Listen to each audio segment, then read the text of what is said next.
در امفی‌تئاتر قصر ارباب ناحیه باباجان غفوروف جمامد تنتنوی گسیل نواسکران از شهر و نواحی ولایت سوخت به صف قوه‌های مسلح مملکت برگزار گردید. در جمامد رئیس ولایت سوخت رجب‌آی احمدزاده، نمایندگان کمیسریت حربی شهر و نواحی ولایت، والدان و دوستان افسران و آموزگاران و دانشجویان دانشگاه‌ها شرکت نمودند. رجب‌آی احمدزاده به دعوت شوندگان راه سفید و خدمتی با برار تمنا نموده از جمله ذکر نمود که نسل جوان در صف قوه‌های مسلح مملکت خدمت نموده مهمترین مکتب آب و تاب حیات را پس سر می‌کنند. محض در همین جا جوان پسران درس شجاعت و مردانگی و محافظت کردن خاک پاک وطن عزیز خود را می‌آموزند. جوانان عزتمند، حامیان وطن در لحظه‌های خیلی مشکل همچون محافظان صادق و وفادار ملت برای اجرای وظیفه‌های در نزدشان گذاشته شده متانت و مردانگی نشان داده در تحکیم صلح و ثبات دولت نوی تاجیکان با عزم قوی خدمتی نمونوی کردند. باید تاکید نمود که تامین فضای آرام و آسودی وطن و امنیت جامعه از مهمترین وظیفه‌های دولت محسوب گردیده. وابسته به آن تعلیم و تربیه و روحن و جسمن آماده نمودن جوانان سن دعوتی برای خدمت در صف قوه‌های مسلح جمهوری تاجیکستان بیش از پیش اهمیتی مهم پیدا می‌نماید.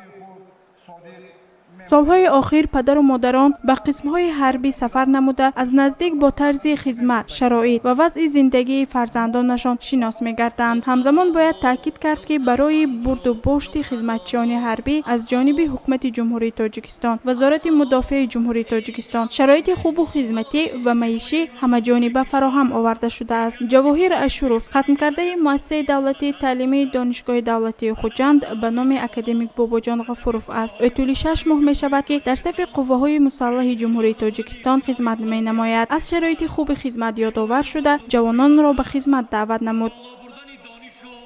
من از خدمت در صف قوه‌های مسلح جمهوری تاجیکستان افتخار می‌کنم و باوری دارم که این جوانان دلیر و شجاع وطن نیز برای اجرای قرض فرزندی برای حمایت مرز و بوم وطن سربلندانه و این کشور جان و جانمان تاجیکستان صاحب استقلال خدمت خواهند کرد و شما در اجرای این رسالت بزرگ فرزندی و قرض شهروندی برای کامیابی تمنا میکنم حامیان وطن با جوانان قلب بیدار وطن صف به صف هر روز در کار وطن ما عوض کردن نمیخواهیم هیچ با گلی ملک دیگر کار وطن.